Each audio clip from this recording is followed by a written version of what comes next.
আমি বলি এটাকে ম্যাজিক মশলা। যেকোনো রান্নাতেই ১ চামচ বা ১.৫ চামচ যদি ব্যবহার করা হয় রান্নার শেষে, তাহলে সেই খাবারের স্বাদ কিন্তু দ্বিগুণ মাত্রায় বেড়ে যায়। খিচুড়ি, লাবড়া, ডিমের ঝোল, মাছের ঝোল, মাংস বা বাঁধাকপির তরকারি, ফুলকপির তরকারি, পনিরের কোনো রেসিপি, যেকোনো কিছুতে এই মশলাটা যদি রান্নার শেষে ১ চামচ বা ১.৫ চা চামচ ব্যবহার করা হয় না, তাহলে রান্নার স্বাদ এবং গন্ধ দুটোই কিন্তু একদম দ্বিগুণ মাত্রায় বেড়ে যায়।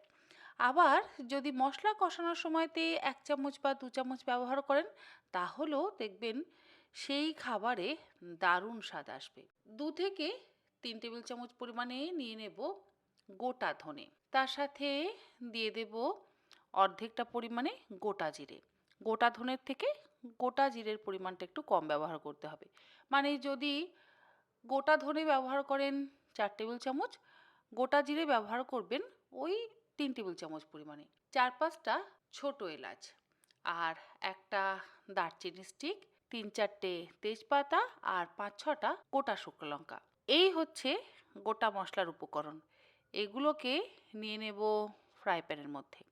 গ্যাসের ফ্লেমটাকে লোতে করে দিয়ে ম্যাক্সিমাম ৩ মিনিট আমরা ড্রাই রোস্ট করে নেব। শুকনো লঙ্কা যদি কেউ দিতে না চান তাহলে নাও দিতে পারেন।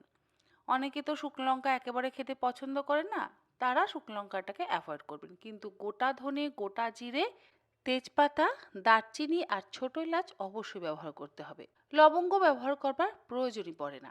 ড্রাই রোস্ট করে নেওয়া হয়ে যাওয়ার পর এগুলোকে একটা আলাদা পাত্রের মধ্যে ঢেলে ঠান্ডা করে নেব। কখনোই মশলা গরম থাকা অবস্থায় গুঁড়ো করবেন না। ঠান্ডা হয়ে গেলে এগুলোকে আমরা গ্রাইন্ডিং জারের মধ্যে নিয়ে একদম মসৃণ করে গুঁড়ো করে নেব।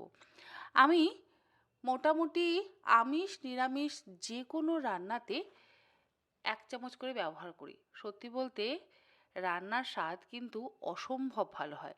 আপনারাও এই মশলাটা বাড়িতে বানিয়ে ১৫ দিন স্টোর করে রাখতে পারেন। আর যদি বেশি দিন স্টোর করে রাখতে চান তাহলে একটু বেশি পরিমাণে করে ডিপ ফ্রিজে বা নরমাল ফ্রিজে স্টোর করে রাখবেন।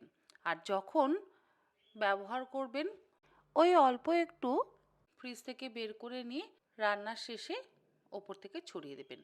আবার চাইলে যেরকম আমরা অল্প পরিমাণে মশলা আমাদের রান্নাঘরে রাখি না, ঠিক সেই রকম অল্প পরিমাণে মশলা কিন্তু রান্নাঘরে আপনারা স্টোর করে রাখতে পারেন। এই ম্যাজিক মশলা আপনারা বাড়িতে বানিয়ে রান্নার শেষে ব্যবহার করে দেখুন, দেখবেন স্বাদ এবং গন্ধ দুটোই কিন্তু একদম ম্যাজিকের মতন বদলে যাবে।